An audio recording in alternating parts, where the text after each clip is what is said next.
Hi, my name's Kai Von Boris. I use they, she, he pronouns.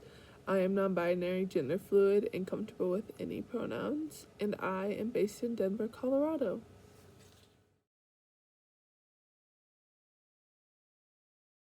As a non binary person living in a plus size body, one thing that gives me life is football.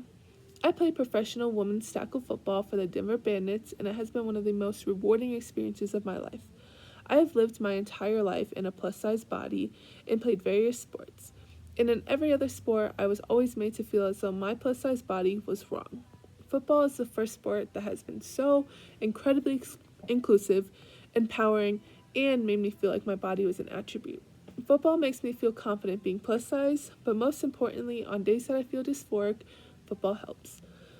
Football makes me feel strong, confident, able, and beautiful in my body, no matter if I'm having a more masculine day in line with he, him pronouns, or having a more feminine day in line with she, her pronouns. Football gives me a place to have community, to be myself, and to be accepted for myself 100%. My teammates come from all walks of life, including many of them being queer.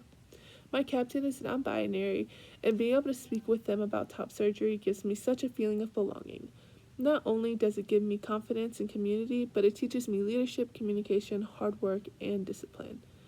Overall, I just love football. It has given me something that nothing else in my life could, and I cherish it with my whole heart.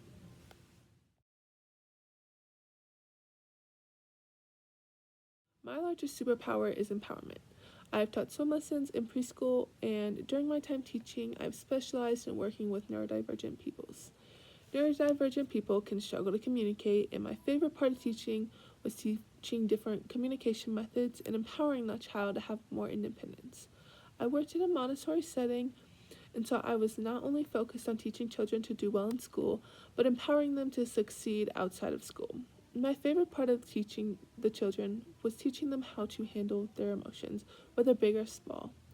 My favorite method was teaching breathing exercise, such as the elephant method that I came up with.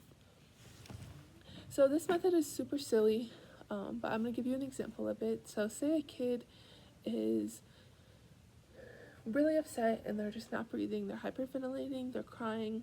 I would teach them this. So I would teach them as I would say, take a deep breath in through your nose and then out through your mouth and be an elephant. And I would do that with them, which is very silly and would oftentimes make them laugh, but in turn help them calm down, help them calm their nervous system by doing proper breathing exercises. And it was just a really easy way to calm a child. I loved giving the child the ability to calm themselves down no matter how upset they were. And my favorite thing was seeing a child get super upset and using that breathing method to calm themselves down without me even having to show them how to do it again. During my time preschool teaching, I worked very closely with a child that had behavioral issues that included hitting himself and others and throwing items. Working with him was one of the hardest things I've done. I was hit, I had toys thrown at me, but nonetheless, I worked extremely hard to come up with a behavioral plan for him. I came up with a plan that included an interactive punching bag. The goal of this plan was when that child was feeling those big emotions and wanted to lash out, that instead of hitting himself, instead of harming himself or others, he would use that punching bag. Every time he used that punching bag, he would be able to gain points and earn things that he wanted to do. So it was never a monetary reward, but it was based off of his internal reward system. So most of the time it would be taking a walk around the school with a truck or going into the atrium, which was the playroom, and letting his body be free and do what it needed to calm down. This was very effective, and being able to see that child no longer hurting himself or others and or doing it to a minimal amount and empowering him to do so was very rewarding for me.